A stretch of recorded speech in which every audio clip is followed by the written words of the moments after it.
দুশ্চিন্তা দুর্দশা বয়ে আনে, আর আল্লাহর প্রতি সন্তুষ্ট এনে দেয় শান্তি। আসসালামু আলাইকুম ওয়া রাহমাতুল্লাহ। আপনি কি সব সময় দুশ্চিন্তায় থাকেন? মনে হয় জীবনের সব দরজা যেন বন্ধ হয়ে গেছে। যদি এমন হয় তাহলে আজকের এই গল্পটি শেষ পর্যন্ত শুনুন, কারণ এই গল্প হয়তো আপনার চিন্তার ধরনটাই বদলে দিবে ইনশাআল্লাহ।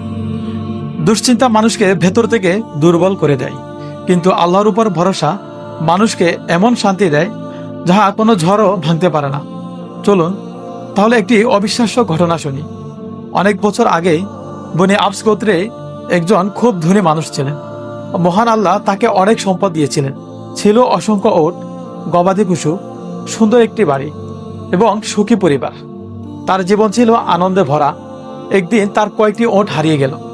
ওটগুলো খুঁজে বের করার জন্য তিনি বাড়ি থেকে বের হলেন। ভেবেছিলেন 1-2 দিনের মধ্যেই ফিরে আসবে, কিন্তু ওট খুঁজতে খুঁজতে 3 দিন কেটে গেল। ঠিক সে সময় তার জীবনে নেমে এলো এক ভয়াবহ বিপদ।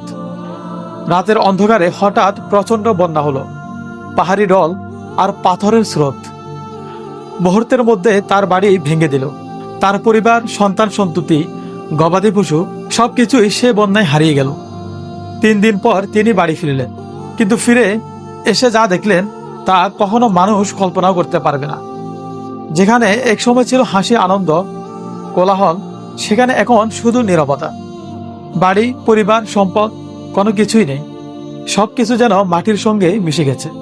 ভাবুন তো, একজন মানুষের জন্য এর চেয়ে বড় কষ্ট আর কি হতে পারে।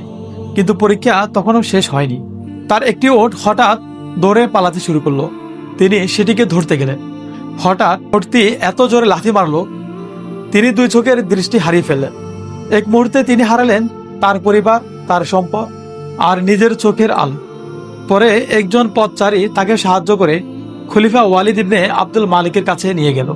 খলিফা তাকে জিজ্ঞেস করলেন, এত বড় বিপদের পর আপনার এখন কেমন লাগছে? লোকটি মাথা নিচু করে শান্ত কণ্ঠে শুধু একটি কথাই বললেন, আমি আল্লাহর প্রতি সন্তুষ্ট। সুবহানাল্লাহ। ভাবুন তো, যে মানুষ একসঙ্গে সবকিছু হারিয়েছেন, সেই বলছে আমি আল্লাহর প্রতি সন্তুষ্ট আছি। তিনি জানতেন মহান আল্লাহ তাআলা যা করেন তা বান্দার শেষ পরিণতির জন্যই উত্তম। এই গল্প আমাদের একটি বড় শিক্ষা দেয়। জীবনে বিপদ আসবে, কষ্ট আসবেই। যদি আমরা আল্লাহর উপর ভরসা হারিয়ে ফেলি, তাহলে আমরা সত্যিকারের সবকিছুই হারিয়ে ফেলব। আর যদি আল্লাহর ফয়সালার উপর সন্তুষ্ট থাকতে পারি, তাহলে কঠিন সময়েও হৃদয়ে শান্তি নেমে আসবে। তাই আজ থেকেই দুশ্চিন্তার বদলে এ দোয়াটি হৃদয়ে ধারণ করুন, হে আল্লাহ, আমি আপনার ফয়সালায় সন্তুষ্ট। আপনি আমার জন্য যা নির্ধারণ করেছেন নিশ্চয় সেটি সবচেয়ে উত্তম। প্রিয় দর্শক, মহান আল্লাহ তাআলা আমাদের সবাইকে তার প্রতি পূর্ণ ভরসা, ধৈর্য এবং সন্তুষ্টি থাকার সেই তৌফিক দান করুন। আমিন।